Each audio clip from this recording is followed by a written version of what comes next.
가끔 말씀드린데 인천 메가다 원수의 그 동상 아래 가면 거기 써 있는 한 구절의 이야기가 있습니다. There is no substitute for the victory. 승리를 대체할 수 있는 것은 아무것도 없다.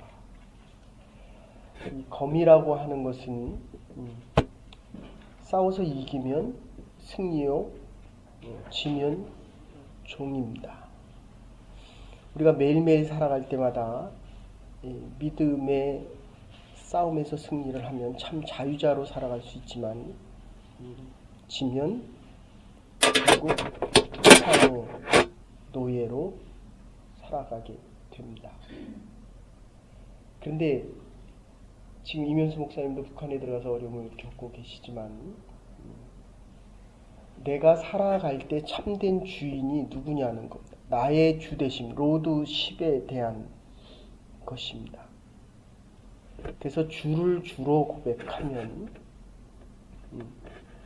주 안에서 참된 그리스도인으로 주님의 종된 자로 앞에서 우리가 연결을 하면 주의 제자로 살아갈 수 있다는 것입니다.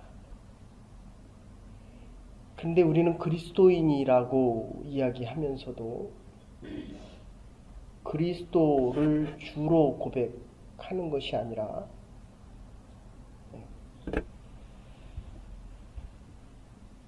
어떤 때는 우리 형제와 자매 그리고 또는 아내와 남편 늘 주님보다 더 높이 주로 고백하며 살아갈 때가 있다 하는 말씀입니다. 그러면 어떤 문제가 생기냐 하면 내가 할 수 있는 것까지는 사랑할 수 있고 도울 수 있지만 내가 할 수 없는 영역의 문제는 결국 주께서 다스릴 수 있는 통치 영역이 제한되게 된다는 것입니다. 우리 생각에 액센트를 주면 이걸 말이다 이렇게 이야기합니다. 그래서 민수기 16장과 민수기 20장에 보면 이스라엘 백성들이 여호와 하나님께서 출애굽 종된 자들로부터 자유자로 만들어 주었는데도 불구하고 그 주님을, 그 하나님을 자꾸 원망합니다. 그랬더니 하나님께서 너희들이 자꾸 죽겠다 하고 원망을 하니 너희들이 말하는 그대로 광야에서 죽으리라 라고 말씀하십니다. 하나님을 하나님 되게 하는 것이 하나님의 백성들이 해야 될 가장 중요한 믿음의 고백입니다. 그러니까 우리가 오늘 하루를 살아가더라도 도대체 우리의 입으로 고백하는 그 주님이 누구냐는 것입니다. 그래서 주님께서 이야기하시는 것은 내가 너희에게 화평을 주러 온 것이 아니라 화평. 그래서 이 이스라엘 사람들, 주이시와 기독교인이 살아가게 되면 통계학적으로 80%에서 90%가 이혼한다 이렇게 이야기합니다. 율법과 은혜의 충돌 속에서는 한 하나님을 모시고 살아감에도 불구하고 이 소속이 다르기 때문입니다. 은혜에 속할 것이냐 율법에 속할 것이냐. 그래서 전쟁 중에 적군을 포로로 잡으면 제일 먼저 물어보는 것이 네가 어느 부대 소속이냐 그리고 지휘관이 누구냐 그것을 제일 먼저 묻습니다. 지휘관을 물으면 그 지휘관의 성격에 따라서 부대 운영이 달라지는 것을 알 수 있기 때문입니다. 그리고 그 부대는 어떤 성격의 부대냐? 정보를 운영하는 부대냐? 아니면 로켓을 발사하는 부대냐?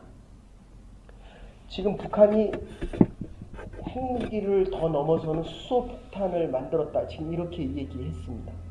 물론 수소폭탄은 아니겠지만 중요한 것은 그게 대륙간 ICBM을 통해서 미국 본토에 떨어질 것을 미국 대통령뿐만 아니라 정치하는 사람들이 이 미국이란 나라는 자기네 나라에 이 피해를 입는 것은 절대적으로 불허하는 나라입니다. 그러니까 B-22를 띄웠습니다. 이게 3대 정도만 뜨면 평양 시내가 다 없어진다는 겁니다. F-22, F-15K 100대와 F-22 랩터라고 하는 전투기가 붙으면 100대를 다 떨어뜨리는, 레이더에 잡히지 않는 F-22를 또 띄웠습니다. B-2라고 하는 잡히지 않는 핵폭탄을 실은 그 비행기를 또 띄웁니다. 그리고 핵 잠수함이 또 나갑니다.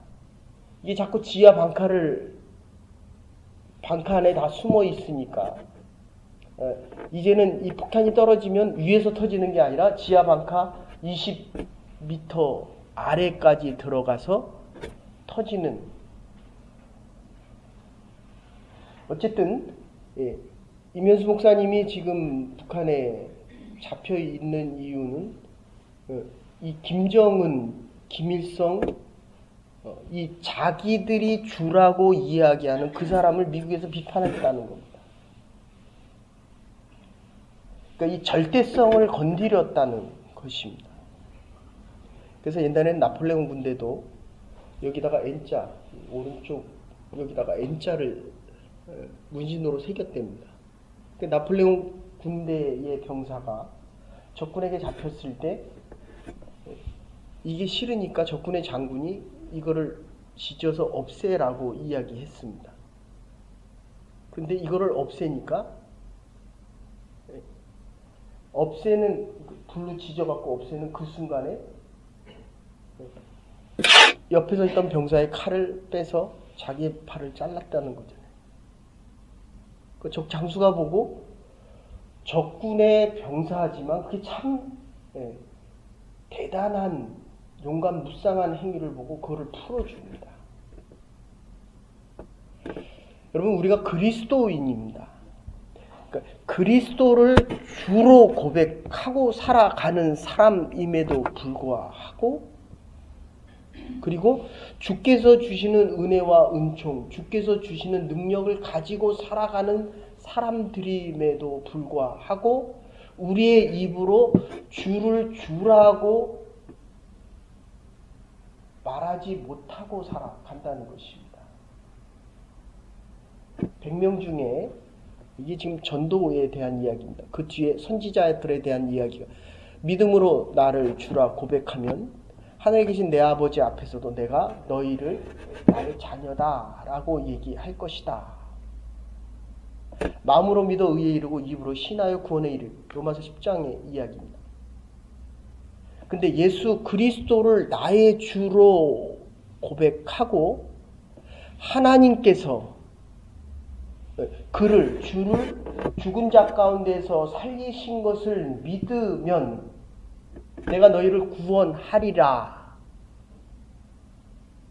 주님이 주님인 것을, 나의 구원자인 것을 고백하면 내가 너희들의 영혼의 구원뿐만 아니라 삶의 구원을 이루시겠다는 이 약속이 주님의 말씀입니다. 우리가 주라고 모시고 살아가는 주님께서 우리에게 약속하신 것입니다. 제가 군에 있을 때 1979년 12.6이라는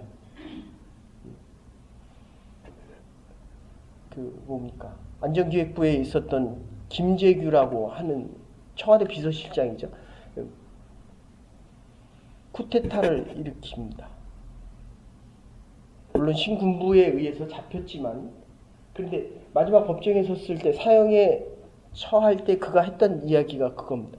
내 부하들은 나를 따랐을 뿐이다. 참 제가 그 장면을 보고 참 멋있다. 그러니까 내 부하들은 나를 따라서 아무 죄가 없다. 그러니까 그들은 용서해 주라. 여러분, 우리는 주님을 따라가는 사람들입니다. 주가 나의 구원자임을 고백하는, 입으로 시인하고 마음으로 믿어 절대적인 신앙의 고백 속에서 절대적인 구원 속에 살아가는 사람들입니다. 이게 하늘이 커지면 땅이 작아지는 것입니다. 근데 이 땅에 살기 때문에 우리가 이 땅의 것이 자꾸 커지는 것입니다. 원래 할례의 의미가 뭡니까? 어린아이의 표피를 자르지만 그 자르는 것을 가지고 우리의 마음을 자르라는 것입니다. 세상을 향하고 있는 우리의 마음을 잘라야만 우리의 마음이 하늘을 품고 살아갈 수 있다. 서기관과 바리새인들이 세상에 대해서는 자꾸 자르는 것 같은데 실제로 자기의 마음을 자르지 못합니다.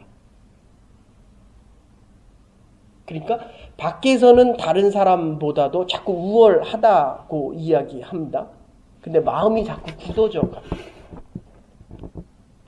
주님을 주님이라고 고백할 수 있는 자가 받을 수 있는 가장 중요한 것은 하나님의 은혜와 긍휼을 얻으며 살아갈 수 있는 것입니다. 자꾸 속이 부드러워지는 것입니다. 겉이 율법적이 되어서 겉을 다른 사람보다 더 성별하게 하는 것 중요합니다. 그러나 그보다 더 중요한 것은 우리의 마음이 부드러워져서, 마음을 찢어서 나와 다른 사람을 수용할 수 있는 것. 이게 참된 할례의 의미입니다. 세상을 향하는 우리의 마음을 잘라내지 못하면 하나님께서 주시는 이 구원의 능력과 하늘의 권세, 이것을 우리의 마음으로 다 담을 수 없다는 것입니다.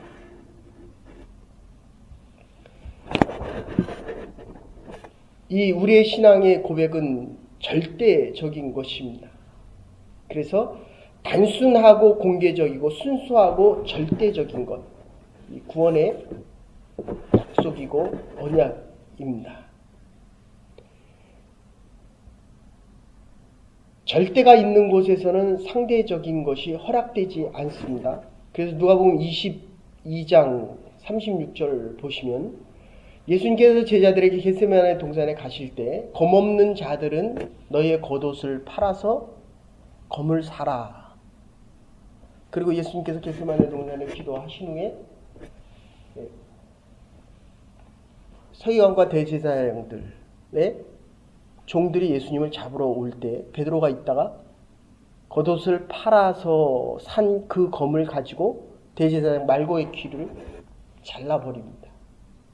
그럴 때 예수님께서 그러지 말아라. 거기서 멈춰라. 검을 가진 자는 검으로 망할 것이다. 여러분, 우리의 마음이 세상을 향해 있는 동안에는 하늘을 품을 수가 없습니다. 땅에 살지만 우리는 이 땅에서 자꾸 하늘의 것을 얻으려고 합니다. 재물이 많다고 마음에 기쁨과 평안이 있습니까?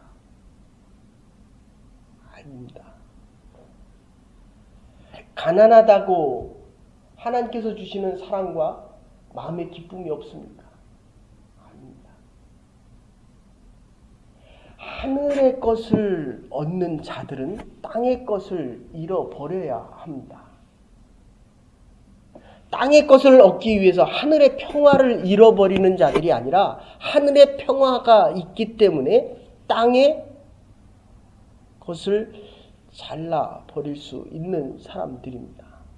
어쨌든 우리가 주를 주라고 고백하는 이 절대적인 신앙의 고백 속에는 절대적인 승리와 기쁨과 행복의 근원이 있습니다.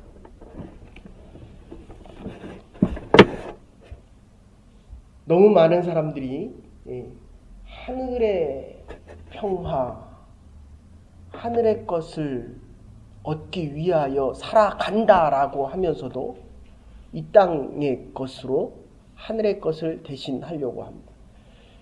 여러분, 이 멧돼지들이 이 도토리나 이 밤을 먹고 사는데, 산에 가보면 이 멧돼지들이 그걸 먹으려고 도토리나 이 밤을 먹으려고 막 파내는 거 보면은 밤나무 밑에서, 도토리나무 밑에서 그것을 땅을 막 파댑니다. 근데 아무리 파도 거기서는 떨어진 것은 먹을 수 있지만 그 위에 달려 있는 것은 먹을 수가 없습니다. 어쩌면 이게 우리가 살아가는 삶의 모습입니다. 땅의 것을 얻으려고 몸부림을 치지만 땅의 것은 부분적으로, 순간적으로 일부분은 얻을 수 있지만 그것을 허락하는 하늘의 것을 다 얻지 못한다는 것입니다.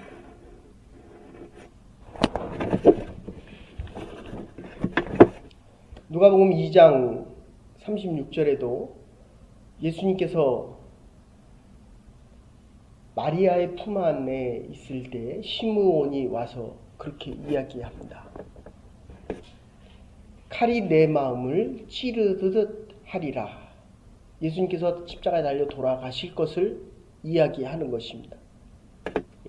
이 어린아이에게 내 품 안에 있는, 마리아의 품 안에 있는 어린 아기 예수를 보면서 칼이 내 마음을 찌르듯 하리라. 앞으로 십자가에 달려 돌아가실 것을 이야기하는 것입니다. 우리는 이 진리, 절대적인 이 진리를 받아들이기 위해서 끊임없이 싸워야 됩니다. 하늘의 것을 택할 것인지, 땅의 것을 택할 것인지, 영원한 구원을 택할 것인지, 순간적인 이 땅의 재물과 이 땅의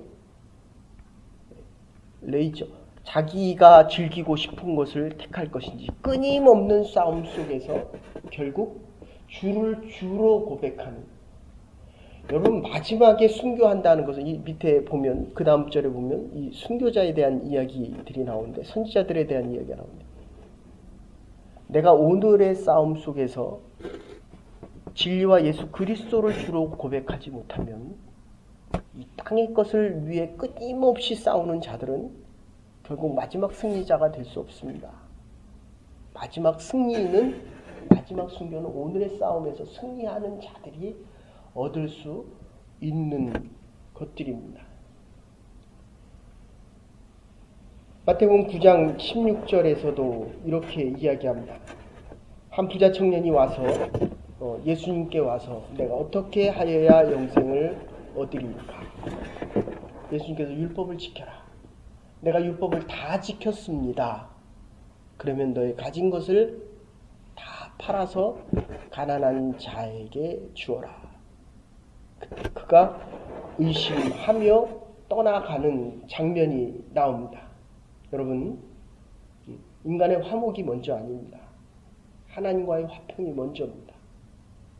하나님이 주신 이 영원한 생명이 있어야 이 땅에서 나의 구원을 통해서 다른 이들이 화목하게 할 수 있고 내가 가진 것을 나눠줄 수 있다는 것입니다. 하나님이 주신 이 영원한 생명을 생명이 없는 자들에게 나눠줄 수 있는 것은 내 형제와 내 자매와 심지어 내 모친과 내 아버지가 아니라는 것입니다. 예수님께서 복음을 증거할 때 마리아가 왔을 때 제자가 이렇게 얘기합니다. 당신의 모친이 왔나이다.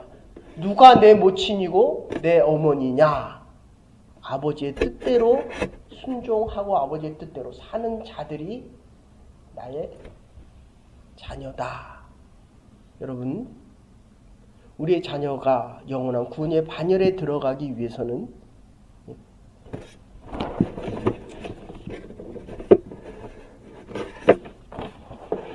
마가복음 10장 30절에는 이렇게 이야기합니다. 예수님께서 나와 복음을 위하여 집이나 형제나 자매나 어미나 아비나 자식이나 전토를 벌인 자는 금세에 있어 집과 형제와 자매와 모친과 자식과 전토를 100배나 받고 핍박을 겸하여 받고 내세의 영생을 받지 못할 자가 없느니라. 그래서 화평을 주러 온 것이 아니라 검을 주러 왔다라고 이야기합니다. 이 믿음의 갈등은 아내와 남편 사이에 끊임없이 지속되어질 것입니다. 그리고 우리의 자녀들에게도 하나님의 말씀, 살아있는 생명의 말씀을 전하면 전할수록 땅의 화평은 잃어버릴 수도 있습니다. 그러나 하늘의 평화, 하늘의 영원한 구원을 얻을 수 있어야 합니다. 1950년 6월 25일 6.25가 발생했을 때 김대훈 전도사가 평양의 장진교회에 심우하고 있을 때 공산화가 되었을 때 이 전도사님, 장대훈 전도사님을 끌어다가 내무서원들이 있다가 이야기합니다. 이 젊은 나이에 예수를 당신이 믿어야 되겠다. 예수를 안 믿는다고 한마디만 하고 그럼 우리가 내어 보내주겠다. 그 전도사님 그렇게 얘기합니다. 지금 나에게 새 생명을 주고 내가 구원을 얻고 영원한 구원을 얻는 이 주님을 내가 포기할 수 없습니다. 내무서원이 있다가 옆에 있던 공산당들에게 그랬대. 저 혓바닥 뽑아내라. 그 뽑아내갖고 그냥 잘라버렸습니다. 피가 콸콸콸 쏟아지니까 다시 이야기합니다. 이제는 다시는 예수 믿는다는 그 예수쟁이 얘기 꺼내지 말아라. 그랬더니 말을 못하니까 이제 손가락으로 이렇게 십자가 그렸습니다. 저게 말을 듣지 않는다. 귀를 잘라버리라. 귀를 잘라버렸습니다. 그 다음에는 손으로 이렇게 십자가를 그립니다. 여러분, 우리가 믿는 신앙은 예수 그리스도의 십자가의 보혈의 피로 얻은 영원한 생명입니다. 주를 주로 고백하며 살아갈 때 하늘의 평화뿐만 아니라 땅의 평화와 이 말씀의 검을 가지고 세상을 잘라버릴 때 우리의 마음을 주의 영으로 채워서 영원한 승리의 안식과 승리의 진리의 복음을 전하며 살아갈 수 있는 복된 하나님의 백성들이 될 수 있기를 주의 이름으로 축원합니다. 이제는 교회 머리 되신 우리 주 예수 그리스도의 극진하신 은혜와 하나님의 무한하신 사랑과 성령의 감동 교통하심이 매일매일의 순교 속에 매일매일의 진리의 검을 가지고 참된 하나님의 진리를 마음과 우리의 삶에 모든 영역 속에 채우며 살아가기로 결단하는 부름받은 주의 백성들을 위해 하나님의 교회와 가정 위에 이제로부터 영원토록 함께 하시옵기를 축원하옵나이다. 아멘. 오늘도 믿음 안에 승리하며 살아갈 수 있는 하나님의 백성들 될 수 있기를 바랍니다.